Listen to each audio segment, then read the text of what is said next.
দুই নম্বর পয়েন্টটার নাম হলো হালাল হারাম। এটা একটা গুরুত্বপূর্ণ পয়েন্ট, এবং এই প্রসঙ্গে আল্লাহ রাব্বুল আলামিন সূরা মুমিনুনের 51 নম্বরে আল্লাহ বলেন, ইয়া আইয়ুহার রাসূল কুলু মিনাত তাইয়্যিবাতি ওয়া আমালু সলিহা।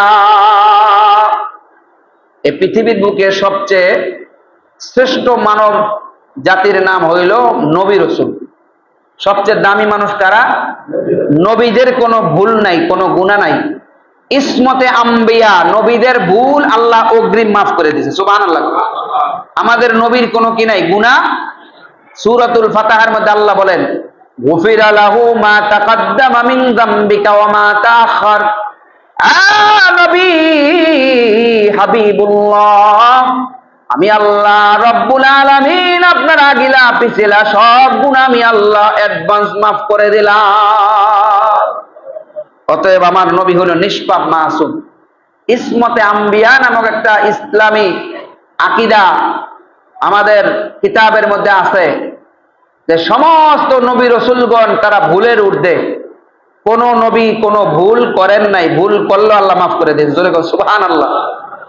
মেরে ভাই और দোস্ত বুজুর্গ, আল্লাহ রাব্বুল আলামিনের জন্য সর্বপ্রথম রাসূলদেরকে বললেন ইয়া আইয়ুহার রাসূল। হে গোটা মানব জাতির যত নবী রাসূল আছে সব রাসূলদেরকে উদ্দেশ্য করে আল্লাহ রাব্বুল আলামিন বললেন ইয়া আইয়ুহার রাসূল কুলু মিনাত তাইয়্যিবাত, আয় কুলু হালালান তাইয়্যিবাত, আপনি হালাল উত্তম রিজিক ভক্ষণ করুন, ওয়া আমালু সলিহা, অতঃপর নেক আমল করুন। আপনি যদি হারাম মাল খান আর নেক আমল করেন, আপনার ওই হারাম মাল দ্বারা লালিত পালিত শরীর কোনোদিন জান্নাতে যাবে। বুখারী শরীফের হাদিসের মধ্যে আসছে, আল্লাহর এক নবীর এক সাহাবী, সে সফর থেকে আসছে, মাথার চুলগুলি উস্কো খুস্কো, চেহারা মলিন, পোশাক ময়লায় জর্জরিত, হাত তুলে আল্লাহর কাছে বলে, আল্লাহ তুমি আমাকে মাফ করে দাও, আল্লাহ আমাকে মাফ করে দাও। নবী সাল্লাল্লাহু আলাইহি ওয়াসাল্লাম বলেন, দেখো এই আল্লাহর বান্দা, তার পেটের খাদ্য হইল হারাম, শরীরের পোশাক হইল হারাম, অতএব সে আল্লাহর কাছে মাফের দোয়া আছে, আল্লাহ তারে মাফটা করবো কেমনে?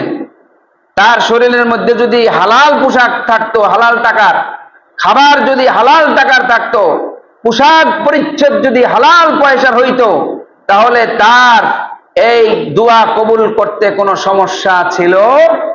অতএব আমরা এখান থেকে কি বুঝতে পারলাম? যে আমরা দোয়া করি, এই দোয়া আল্লাহর দরবারে কবুল হতে হলে একটা শর্ত হলো আমাদের হালাল খাইতে হবে। কথা ঠিক না?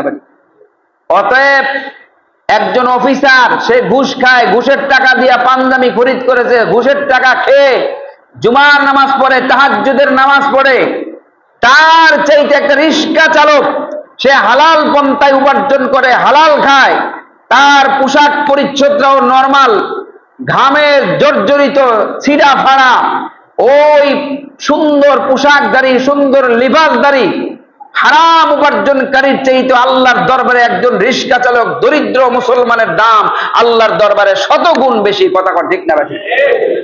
অতএব আমাদেরকে হালাল খেতে হবে।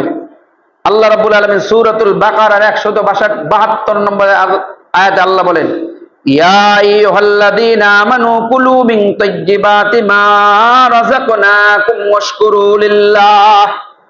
হে ঈমানওয়ালারা, আমি আল্লাহ রাব্বুল আলামিন ঘোষণা করলাম, কুলু মিন তাইয়্যিবাত, তোমরা হালাল রিজিক খাও। হালাল রিজিক খাইলে আমি আল্লাহ রাব্বুল আলামিন এর গুণ কীর্তন করো।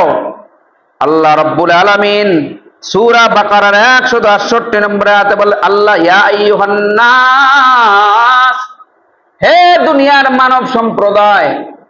প্রথমে বললেন আল্লাহ নবীদেরকে, পরে বললেন ঈমানদারদেরকে, এখন বলতে দেন গোটা পৃথিবীর মানব জাতিকে। জোরে কোন সুবহানাল্লাহ। কেউ আর বাকি নাই। এই নাসের মধ্যে হিন্দু, বৌদ্ধ, খ্রিস্টান সবাই আছে। এজন্য আল্লাহ বলেন, ইয়া আইয়ুহান নাসু কুলু মিম্মা ফিল আরদি হালালান তাইয়্যিবা। হে ঈমানওয়ালারা, হে নবী রাসূলগণ, হে দুনিয়ার মানব জাতি, তোমরা সকলেই হালাল রিজিক খাও। কেননা হালাল রিজিক এটা হলো তার দোয়া কবুল হওয়ার একটা মাধ্যম। নবী সাল্লাল্লাহু আলাইহি সাল্লামের একজন সাহাবীর নাম হলো সাদ বিন আবি ওয়াক্কাস রাদিয়াল্লাহু তাআলা আনহু। আমরা নাম শুনছি না, সাদ বিন আবি ওয়াক্কাস রাদিয়াল্লাহু তাআলা আনহু।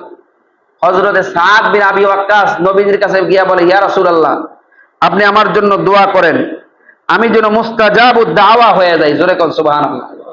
আল্লাহ রাসূল সাল্লাল্লাহু আলাইহি ওয়াসাল্লাম ডাক দিয়ে বলে, রে সাদ, হালাল খাও, হালাল খাও। তুমি যদি হালাল খাইতে পারো, আল্লাহ রাব্বুল আলামিন তোমাকে মুস্তাজাবুদ দাওয়া বানাইয়া দিবে। মুস্তাজাবুদ দাওয়া কাকে বলে? সে যেই দোয়া করে সেই দোয়াই আল্লাহ কবুল করে, এর নাম হইল মুস্তাজাবুদ দাওয়া। জোরে করে আল্লাহু আকবার। মেরে ভাই और दोस्तों बुजुर्गों,